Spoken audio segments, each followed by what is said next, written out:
Hello, నేను doctor Vijayabharathi, fertility specialist, విజయ fertility centre, Godavarikhani, Mancherial.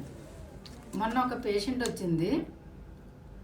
పెళ్ళైన 4 మంత్స్కే నా దగ్గరకు వచ్చింది. సాధారణంగా పెళ్ళైన 4 మంత్స్కి వస్తే పేషెంట్కి ఏమైనా యూరినరీ ప్రాబ్లమ్స్ ఉన్నాయా అనుకుంటాము.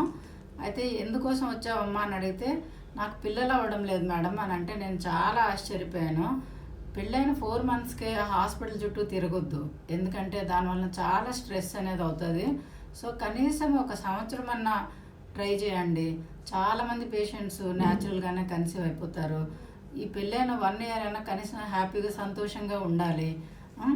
మళ్ళీ ఒకవేళ మీకు ఏమైనా పీరియడ్స్ ఏమైనా ఇర్రెగ్యులర్ ఉన్నా, లేదంటే ఏజ్ ఏమైనా 30 ఇయర్స్ దాటితే మాత్రం కొంచెం తొందరగా డాక్టర్ యొక్క కన్సల్టేషన్ మాత్రం తీసుకోండి.